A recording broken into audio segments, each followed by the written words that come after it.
Ayan, huwag kalimutan, your best choice.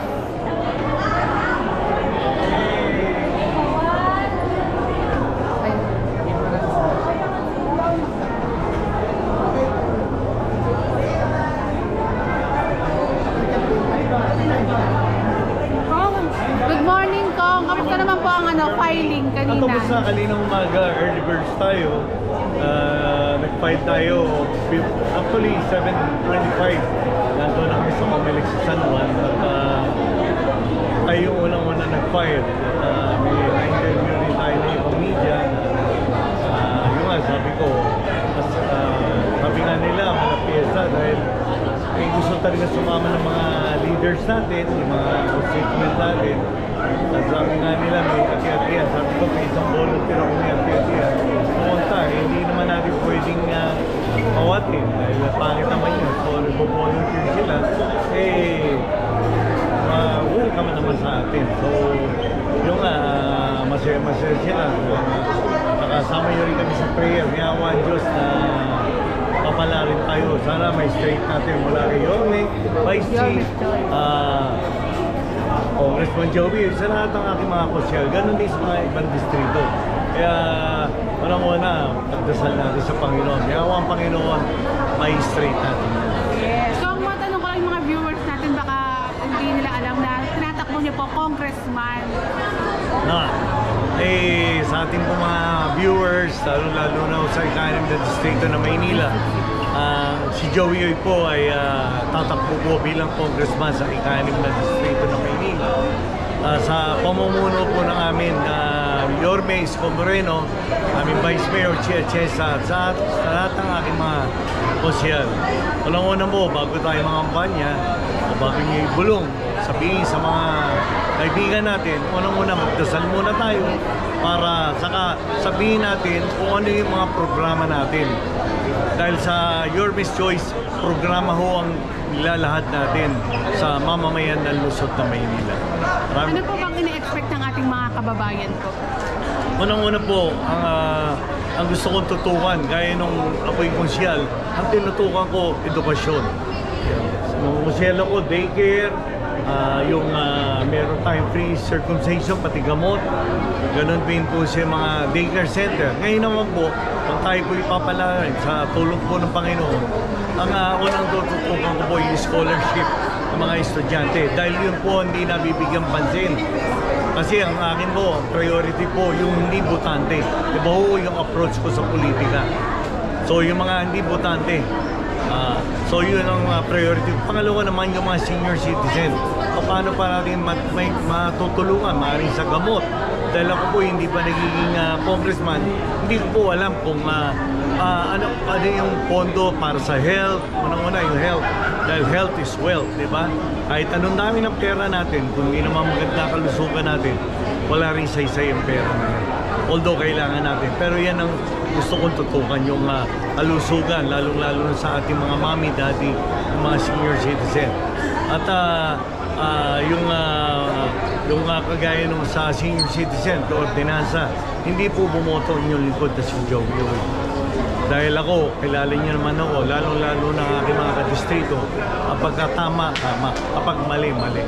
At ang inyong lingkod na si Joey Uy, minsan po, hindi po ako nasangkot sa anumang katiwalian. 21 years na po kami nagsiservisyo. Kasama ko, nakatatlong tiyamba po ang Joey Uy, nakatatlong tiyamba po ang Christian Joey Uy, ang aking panganay na anak. Ngayon po, nung nakaraan halala, nakatiyamba ulit tayo. May awa kong Panginoon, makakatiyamba ulit tayo. Sa tulong po ng ating mga kapamilya sa ikanim na distrito ng Manila. Kung tanong ko lang po, nabanggit ko kanina yung tungkol doon sa health. Diyan po ba sa health kasi nasabi ninyo, kasama po ba dyan yung health, yung mental health? Kasi po sa ngayon, napakaraming tao lang may mga stress, yung mga may problema mentally. Hindi naman siya, basta may mga problema siya. Siguro, kung gaya nga ng sinabi ko, hindi ko pa alam kung magkano pondo sa health, pero maganda po yan. Tayo naman po, kaya sabi ko, minsan po hindi ako nangako, pero handa ko tumulong sa abot ng aking makakaya. Pero kung kailangan niya mga serbisyo niya, bakit hindi? Di po ba? So maganda po yan. Yan nyo, sa yung mga mental health. Yan po, assignment po yan. Kung kakayanin po, bakit hindi po? Wala namang problema. Kaya yun po, sama niyo po sa dasal si Joey Uy. At may awa ang Panginoon na masusungkit po natin ang buhay sa pulong na ating mga kapamilya sa ikanim ng distrito na Maynila. At di lang po sa mga viewers show, maging sa buong Maynila po. Tulungan po natin si Isko, ang aming Vice Mayor si Atienza, dahil siya po ang titimo sa mga gustong ipatupad ng ating alkalde na si Isko. Siya po magpukumpas doon sa City Council. Dahil ako naman, kahit ako, naging chairman ako noong nakaraan, Civil Service Appointment and Reorganization. Ako naman, ginampanan ko naman yung aking tungkol bilang konsyal, bilang chairman ng Civil Service Committee Appointment and Reorganization. Lahat po ng batas sa ginawa ko, pinag-aralan ko maigi, nagkaroon po tayo ng public hearing. Hindi po tayo, ako po, pagka gumawa ko ng batas, hindi ko po minumoro. Kagaya nung unang pagpupo ko, unang pinasa ko, yung retitling ng City Council. Dahil for 6 years, dalawang 10th City Council at saka 11th City Council, mali po yung batas na ginawa. Biro nyo, kada isang empleyado na City Council, pinabawasan po ng 500 sa loob ng isang buwan. 7,000 po yun a year. Sa loob po ng assuming 10,000 po empleyado ng City Council of Manila, sa loob ng 6 na taon, that is 420 million na pupunta lang po sa Civil Service Commission. Naipasa ko po yan. Kaya ngayon, pati mga staff po, hindi po binabawasan ng 500 kada isang buwan. So, isa po yan. Saka yung mga pag-reorganize ako, nag-scrap ng build ng lahat ng departamento sa buhay mo.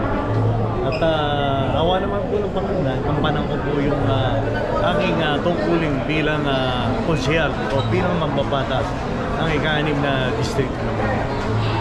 Maraming salamat po, Kong Uy. Napakasipag, napakabait na soon-to-be congressman natin. Maraming salamat din sa panahon na ginugol nyo sa inyong lingkod at makakaasa po kayo na ako'y handa po tumulong sa abot po ng aking mga kaya. Muli, magandang umaga po sa inyo lahat at isang magandang araw. Salamat po. And kasama naman natin si Konsehal Lady Quintos ng District 4.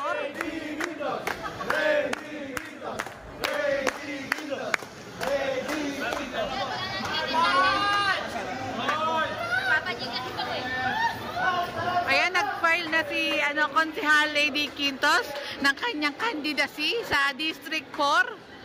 Ayan, Yormes Joyce, anak ng bata ng Sampaloc. Abogado rin natin. Ayan abogado rin natin ang nakalagay, kaya suportahan natin ang Yormes Joyce. Yung nanay niya.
Alam niyo, pinapanood ko yung vlog ni Mikey Quintos.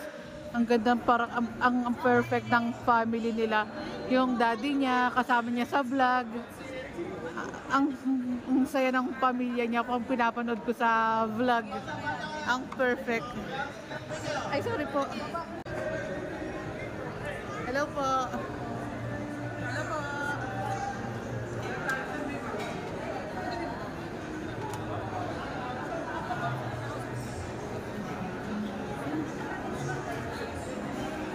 Magandang tanghali, Konsehal. Kamusta naman po yung filing ngayong araw? Excited ako dahil ito po yung nagiging pangalawang termino po ng inyong lingkod.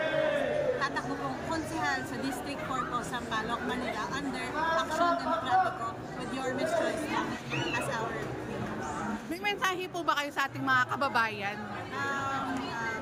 sana po makasama namin kayo sa darating na laban at sa mga susunod na buwan ay magkita-kita po tayo mga batang Sampaloc. Mahal po namin kayo. Maraming salamat. Maraming salamat and gusto ko lang po unahan na congratulations po. Thank you po. Mahaba pa yung laban pero go tayo. Yes. Salamat po. Thank you.